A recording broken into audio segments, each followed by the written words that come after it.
1940, तोटे राजेश्वर किती 112, total 3925 plus 15 postal.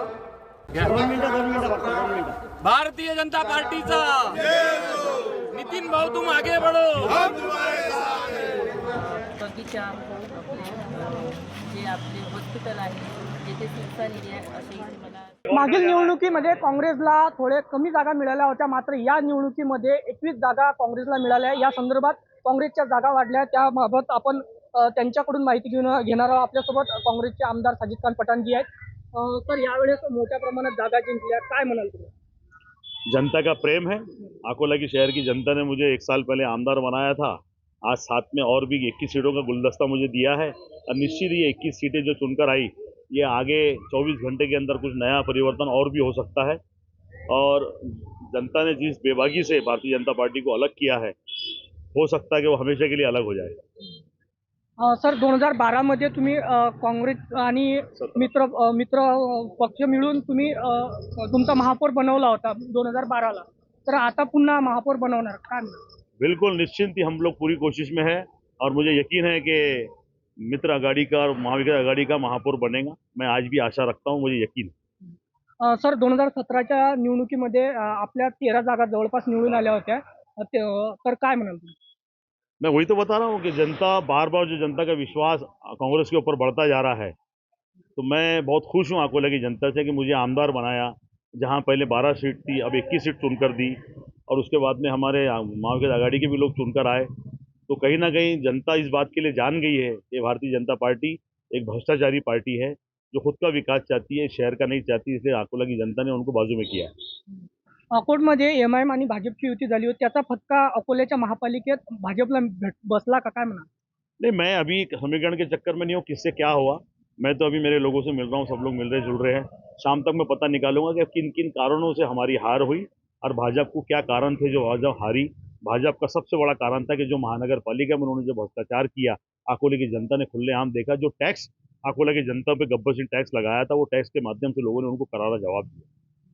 दरम्यान आता गब्बर सिंग जो टॅक्स आहे तो कमी करण्यासाठी आपल्या विरोधी पक्ष किंवा सत्तेमध्ये जाऊन आपण काय करणार? 24 घंटे रुको, एक नई खुशखबरी सुनाएंगे आपको। मागील निवडणुकीत भाजपला 48 जागा मिळाल्या होत्या, मात्र यंदा थोड्या जागा कमी झाल्या आहेत। या संदर्भात अधिक माहिती देण्यासाठी आपल्यासोबत विधानसभेचे प्रतोद रणजितजी सावरकर सर आहेत। काय म्हणाल सर, नेमकं यावेळेसच्या जागा थोड्या कमी झाल्या काय? एक प्रकारचं पोलरायझेशन आहे आणि मशाल, काँग्रेस, वंचित यांनी जिथे जिथं ते कमजोर आहेत तिथं शेवटच्या 2 दिवसात त्यांचे उमेदवार सोडून एकमेकांना मदत केली असं चित्र उभं राहिलं। भाजप विरुद्ध ऑल असं होतं, आम्ही तर काय अजितदादांशी युती होती आमची, आणि त्यामुळे ते थोडंसं 1-2 टक्क्याचा जो परिणाम होता त्याच्यामुळे 5-7 जागा आमच्या कमी झाल्या। अकोटमध्ये एमआयएम आणि भाजपची युती झाल्याची चर्चा होती, त्याचाच परिणाम थोडा अकोल्याच्या महापालिकेत झाला का असं वाटते का? भाजपच्या मतदानावर परिणाम नाही झाला, परंतु एक नरेटिव्ह सेट केला गेला प्रकाश भोजेविरोधात की भाजपने एमआयएमला सोबत घेतलं आणि त्यामुळे एमआयएम म्हणजे भाजपला मदत किंवा भाजप म्हणजे एमआयएमला मदत असा नरेटिव्ह जाणून बुजून सेट केला गेला। म्हणजे मोठमोठ्या सभेत मुंबईसारख्या ठिकाणी राज ठाकरे, उद्धव ठाकरेंनी त्याचा उल्लेख केला आणि त्याच्यातून विशिष्ट मतदारांना काँग्रेसकडे ढकलून देण्याचा हा प्रयत्न झाला। त्याच्यात ते काही प्रमाणात यशस्वी झाले असं म्हणायलाही हरकत नाही, पण तो तसा मुद्दा नव्हता। एमआयएम सोडून ते लोक भाजपमध्ये येणार होते आणि जेव्हा त्यांना एमआयएमचं प्रेशर आलं आणि त्यांनी सांगितलं आम्ही एमआयएमला त्यागपत्र देऊ शकत नाही, तेव्हा आम्ही ते आघाडीतून त्यांना काढून टाकलो।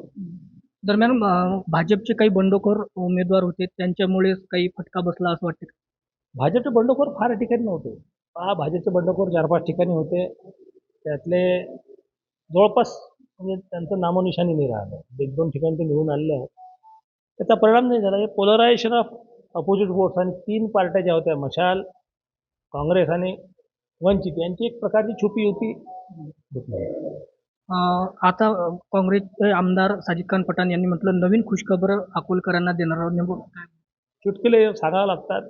21 सीटांवर जर ते विजयोत्सव साजरा करत असतील 80 पैकी, तर त्यांना शुभेच्छा आहेत। दरम्यान हे होते भाजपचे आमदार रणजितजी सावरकर आणि त्यांनी सविस्तर माहिती दिली आहे।